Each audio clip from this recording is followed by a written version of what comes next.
you fart? No. Oh, I thought that was... I'm sorry, babe. Oh. I heard something and then you apologized and I was like, oh, whew. Whoa. Revealing too much. Excuse me. It's a new shirt. I'm still figuring out how to move in it. I like it. I'm trying to take more chances with my style. Like, I would rather... There's a hawk. There is a hawk. And it almost ate the pigeons. Here. Some sort of non-stick spray spread on the baking sheet. Put the tofu on there. Bake it. This intro went to real quickly. Let's just start over. Hi, I'm Anna. And I'm Brian. And we are Those Annoying Vegans. And today is episode 2 of our Tacos trilogy. That's right. This is a very unique taco recipe. It's something you don't see every day. This is an Asian-inspired taco, so we'll be using tofu and a homemade peanut sauce. And it's so easy, you guys. Literally just throw a bunch of ingredients into a bowl, soak the tofu, bake the tofu, do the same for the peanut sauce, throw them in a blender, and top the tacos. Little mixed greens underneath, you're good to go. Yes. And feel free to use flour tortillas. We used corn, but flour is also delicious, especially when it comes to Asian-inspired flavors.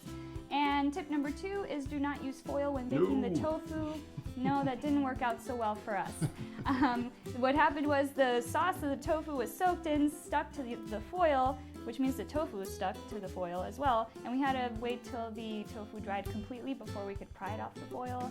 We don't want to complicate things, so just use a non-stick pan or lightly oil a pan like we did with some sesame oil, for example, and the tofu won't stick. And as always, this recipe is delicious, affordable, and easy to make. So let's make it. Let's make it.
Honestly, Asian foods in general, they have to be some of the easiest to not only veganize, but order vegan when you go out to a restaurant. They always have a tofu or option, vegetable option, curries, fried rice, ramen, lots of Asian dishes. You can just sub out the chicken or the beef for tofu. They have like full-on vegan sushi places now. We went to one in downtown LA. It wasn't just tofu.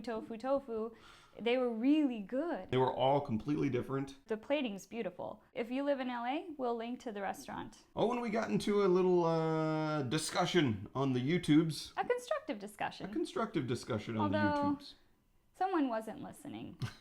A lot of the times what you'll find is whoever knows or whoever feels that they're wrong will change the subject. We started out talking about super meat, and then it became about God, and then it became about morality. Yeah. There were a couple people arguing that our morality was unfounded if it was not founded in religion. Yes. We don't have any problem with religion. If you have a religious belief system and it encourages you to be a good person, be a better person, treat others the way you would like to be treated, awesome. We both grew up Catholic. Yeah. We just were not practicing. You can be a good moral person without having a religious compass. That's possible. It's called a conscience. Most people have it. Bill Maher has said, like, you know, when people go like, well, without religion, what's to stop us from murdering each other? And it's sort of like, we would have figured that one out. It doesn't take religion to let you know as a human being that it's wrong to kill another being. There was actually one person in the forum who was like, well, how do you know it's wrong? Right. I wouldn't want it done to me. And as Richard Dawkins has pointed out many times, like, were you to be born in a different country at a different time, you probably would be of a different religion. It all has to do with where you're born, when you're born. And first of all of this is off topic. It all comes down to finding more and more ways to justify your actions when it comes to consuming meat. I don't know that the God that I believed in as a child would be very happy with the way we're treating his animals. That's another thing, like, we're humans, we have dominion over the animals. We're still very selective about which animals we eat and which animals we don't, which animals we revere and which animals we think are pests, which animals we put in our homes and which, like, we're very picky choosy. Yeah, we have Wi-Fi now. We have computers. We have these things called amusement parks and roller coasters and YouTubes takeout. And internets. Yeah, that's the thing. So people are like, I'm just trying to live like my ancestors did. Yeah. Oh, paleo. Actually, we can link Mike the Vegan's video on that in the description below. If you don't know Mike the Vegan, check out his channel. The vegan diet is closer to an actual paleo diet. When people say like, well, we're omnivores, we can eat both meat and vegetables. We are capable of eating meat. Our body will digest it. I heard Bald Brian on the Corolla show try to argue this one where he was like, have you ever put a bowl of milk in front of a cat? The cat laps it up, it's delicious. My response to that is, you ever put a Coca-Cola in front of a toddler? They drink it up, it's delicious. It doesn't mean it's good for you. Right. And it doesn't mean that it's natural.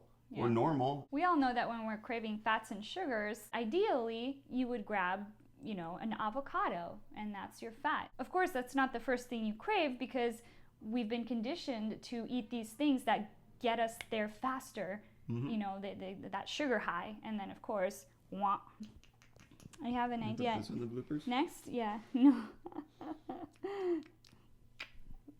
On our next episode 3 of our Tacos trilogy, how human rights are very closely linked to animal rights. Stay tuned.